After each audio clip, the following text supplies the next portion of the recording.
Comentários sobre o Viver. Volume 2. Breves textos. Livro de Jiddu Krishnamurti. Conformidade e liberdade.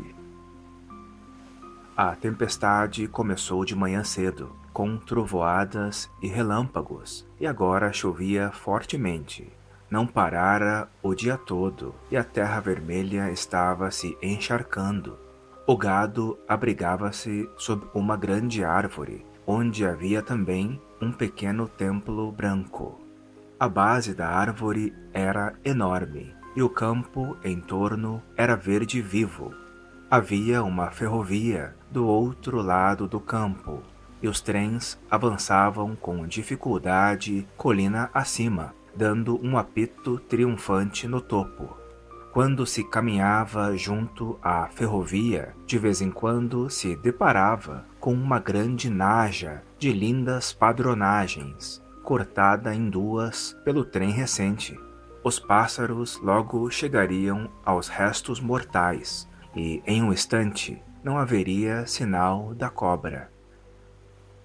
Para viver sozinho é necessário ter grande inteligência. Viver sozinho e ainda ser flexível é árduo. Para viver sozinho, sem os muros restritivos das gratificações, é necessário dedicar extrema vigilância, pois a vida solitária favorece a indolência, os hábitos que são confortáveis e difíceis de mudar. O viver só estimula o isolamento, e apenas os sábios podem viver sozinhos sem se prejudicar e causar prejuízo a outros. A sabedoria é solitária, mas um caminho solitário não leva à sabedoria. O isolamento é a morte, e a sabedoria não é encontrada no recolhimento. Não há um caminho para a sabedoria, pois todos os caminhos são separatistas, exclusivistas. Em sua própria natureza, os caminhos só podem levar ao isolamento, embora esses isolamentos sejam chamados de unidade, o todo, o um e assim por diante. Um caminho é um processo exclusivo, o meio é exclusivo e o fim é como o meio. O meio não está separado da meta, do que deveria ser. A sabedoria vem com a compreensão do relacionamento da pessoa com o campo, com o transeunte, com o pensamento fugaz. Retirar-se, isolar-se para encontrar é dar um fim ao descobrimento. O relacionamento leva a um estar só que não é de isolamento. É necessário haver um estar só, não da mente fechada em si mesma, mas de liberdade. O completo é o sozinho, e a incompletude busca o modo do isolamento. Ela era uma escritora, e seus livros tinham uma circulação bem ampla. Contou que só conseguira vir à Índia depois de muitos anos. Quando começou, não tinha ideia de onde iria parar, mas agora, depois desse tempo todo, seu destino tornara-se claro. O marido e a família toda estavam interessados em assuntos religiosos, não de forma superficial, mas muito seriamente. Entretanto, ela tomara a decisão de deixar a todos e viera na esperança de encontrar alguma paz de espírito. Ela não conhecia ninguém neste país quando chegou, e foi muito difícil no primeiro ano. Ela veio, primeiro, para determinado ashram, o retiro, sobre o qual havia lido. O guru de lá era um velho tranquilo, que tivera certas experiências religiosas das quais ele agora vivia, e que constantemente repetia algum ditado sânscrito que seus discípulos entendiam. Ela foi bem recebida nesse retiro, e achou fácil ajustar-se às regras. Ficou lá por vários meses, mas não encontrou a paz. Então, um dia, anunciou sua partida. Os discípulos ficaram horrorizados que ela pudesse sequer pensar em deixar tal mestre de sabedoria, mas ela foi embora. Então, foi para um ashram no meio das montanhas e ficou lá por algum tempo, feliz no início, pois era lindo, com árvores, riachos e vida selvagem. A disciplina era bastante rigorosa, o que não a incomodava, mas novamente os vivos eram os mortos. Os discípulos estavam venerando conhecimento morto, tradição morta, um mestre morto. Quando ela foi embora, eles também ficaram chocados e a ameaçaram com trevas espirituais. Ela, então, foi para um retiro bem conhecido, onde se repetia várias afirmações religiosas e se praticava meditações com regularidade, mas gradualmente descobriu que estava entrando em uma armadilha e sendo destruída. Nem o mestre nem os discípulos queriam a liberdade, embora falassem sobre ela. Estavam todos preocupados em manter o centro, em manter os discípulos em nome do guru. De novo, ela fugiu e foi para outro lugar, sempre a mesma história, com um padrão ligeiramente diferente. Eu lhe garanto, estive na maioria dos ashrams sérios, e eles todos querem controlar as pessoas, enfraquecê-las para se encaixarem no padrão de pensamento que eles denominam a verdade. Por que todos eles querem que as pessoas se conformem a uma disciplina específica, ao modo de vida estabelecido pelo mestre? Por que eles apenas prometem liberdade, mas nunca a oferecem? A conformidade é gratificante. Ela garante a segurança do discípulo e dá poder tanto ao discípulo quanto ao mestre. Pela conformidade, há o fortalecimento da autoridade, secular ou religiosa, e a conformidade gera entorpecimento, que eles chamam de paz. Se alguém deseja evitar o sofrimento através de alguma forma de resistência, por que não buscar esse caminho, embora ele envolva uma determinada quantidade de dor? A conformidade anestesia a mente para o conflito. Queremos que nos deixem entorpecidos, insensíveis. Tentamos barrar o feio e, desse modo, também nos tornamos entorpecidos ao bonito. A conformidade à autoridade dos mortos ou dos vivos dá uma profunda satisfação. O mestre sabe e você não sabe.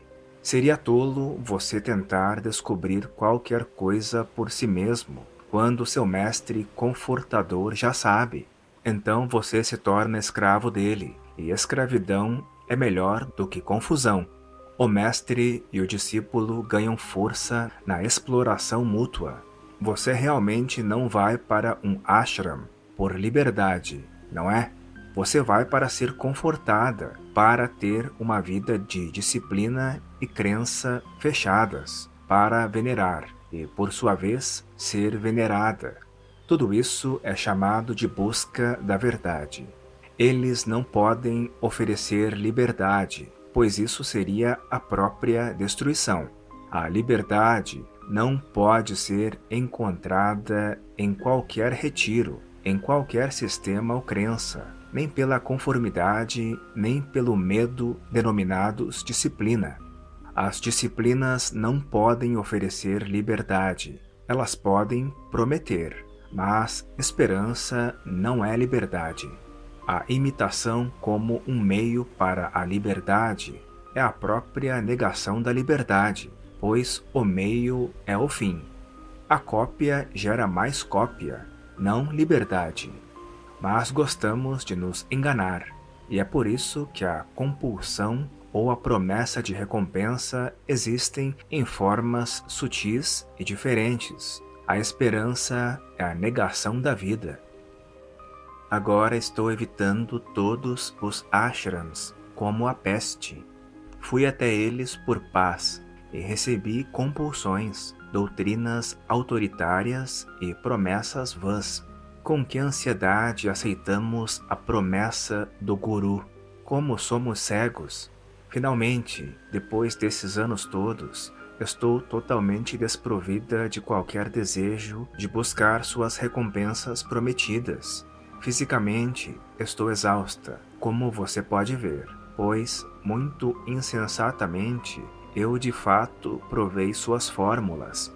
Em um desses lugares, onde o mestre está em ascensão e é muito popular, quando disse a eles que estava vindo vê-lo, eles aceitaram a derrota, e alguns tinham lágrimas nos olhos.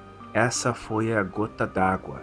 Eu vim aqui porque quero falar sobre algo que está apertando meu coração. Indiquei isso a um dos mestres, e sua resposta foi que eu precisava controlar meu pensamento. É isso. A dor da solidão é mais do que posso suportar. Não a solidão física, que é bem-vinda, mas a profunda dor interior de estar sozinha. O que posso fazer a esse respeito? Como devo considerar esse vazio? Quando você pergunta o caminho, torna-se um seguidor. Como há essa dor da solidão, você quer ajuda, e a própria solicitação por orientação abre a porta para a compulsão, a imitação e o medo. O como não é absolutamente importante. Então vamos entender a natureza dessa dor, em vez de tentar superá-la, evitá-la ou ir para longe dela. Até que haja total entendimento dessa dor da solidão, não poderá haver paz, nem quietude, mas somente luta incessante. E quer estejamos conscientes disso ou não, a maioria de nós está tentando fugir desse medo, seja de forma violenta ou sutil. Essa dor só existe em relação ao passado, e não em relação ao que é. O que é tem de ser descoberto, não verbal ou teoricamente, mas diretamente experienciado. Como pode haver descoberta do que realmente é se você abordar isso com um sentido de dor ou de medo? Para entender isso, você não precisa abordá-lo livremente, despojada do conhecimento passado em relação a isso? Você não precisa chegar com uma mente nova, limpa das lembranças, das respostas habituais? Não pergunte como a mente pode libertar-se para ver o novo, mas ouça a verdade disso. Só a verdade liberta, e não seu desejo de ser livre. O próprio desejo e esforço de ser livre é um estorvo para a libertação. Para entender o novo, a mente não precisa, com todas as suas conclusões e garantias, cessar suas atividades. Ela não precisa estar silenciosa, sem buscar um modo de fugir dessa solidão, um remédio para isso. A dor da solidão não precisa ser observada com seu movimento de desespero e esperança. Não é esse mesmo movimento que produz a solidão e seu medo? Não é a própria atividade da mente um processo de isolamento, de resistência? Não é toda a forma de relacionamento da mente um modo de separação, de recolhimento? Não é a própria experiência um processo de auto-isolamento? Então, o problema não é a dor da solidão, mas a mente que projeta o problema. O entendimento da mente é o início da liberdade. A liberdade não é algo no futuro, é o próprio primeiro passo. A atividade da mente só pode ser entendida no processo de resposta a cada tipo de estímulo. Estímulo e resposta formam um relacionamento em todos os níveis. O acúmulo em qualquer forma, como conhecimento, experiência ou crença, impede a liberdade. E é somente quando há liberdade que a verdade pode existir. Mas o esforço não é necessário? O esforço para entender? Nós entendemos alguma coisa por meio de luta, por meio de conflito? O entendimento não vem quando a mente está totalmente silenciosa, quando a ação do esforço cessou. A mente que é silenciada não é uma mente tranquila. Ela é uma mente morta, insensível. Quando o desejo existe, a beleza do silêncio não existe.